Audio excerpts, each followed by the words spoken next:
বুদ্ধের নীতি বুদ্ধের শিক্ষাগুলো যথেষ্ট আত্মস্থ করার চেষ্টা করি। বুদ্ধের আমাদের ধর্মটাই হচ্ছে আসলে ত্যাগের ধর্ম। যতটুকু মানে আত্মশুদ্ধির ক্ষেত্রে যতটাই আপনি নির্লিপ্ত থাকতে পারেন, তো সেটাই হচ্ছে ব্যাপার। তো এখন যেটা ব্যাপার হয় সেটা এখন আসলে প্রার্থনা করতে গেলে মানে প্রার্থনাই করছি, ধর্মটা যখন করছি আসলেই চিন্তা করছি যে আমার ভালো, জগতের ভালো, যেটা আমরা আসলে বলে থাকি মৈত্রী, সকল প্রাণীর প্রতি আমাদেরকে মৈত্রী ভাব পোষণ করতে হয়। যেমন যারা আমার ভালো চায়, যারা আমার খারাপ চায়, পৃথিবীর সমস্ত প্রাণীর প্রতি আমাদেরকে আসলে মৈত্রী প্রদর্শন করতে হয়। এটা আমরা সারাদিনই মানে মনে মনে এটা আমরা বলতে থাকি। চর্চার ব্যাপার, চর্চা। হ্যাঁ হ্যাঁ, একটি গান শুনি আপনার কণ্ঠে। সর্ববিধ পাপ না করো কখনো, কুশল কর্ম করো সম্পাদন।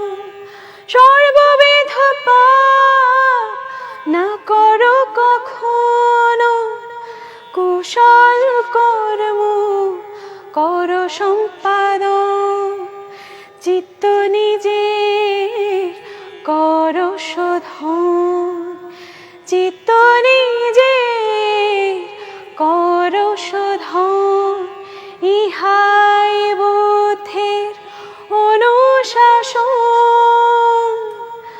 কত যে ভাগ্যবান মোরা পেয়েছি বুদ্ধের ছায়া।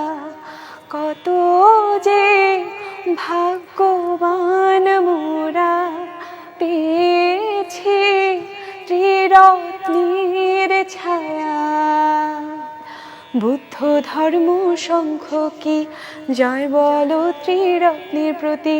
বুদ্ধ ধর্ম শঙ্খ কি জয় বলো ত্রিরত্নের প্রতি।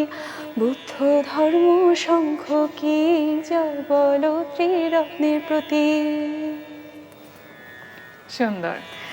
আচ্ছা, এই যে আজকে মা দিবস, আন্তর্জাতিক মা দিবস, তো এই দিবসটি আসলে অন্যরকম ভাবে পালন করা হয় কিনা? আসলে মা দিবস তো প্রতিদিনই আমরা প্রতিটা ক্ষণই মাকে মনে করি, মা ছাড়া আমাদের একেবারেই চলে না, কিন্তু দিবসটি পালন করবার জন্য বিশেষভাবে কিছু করা হয় কিনা?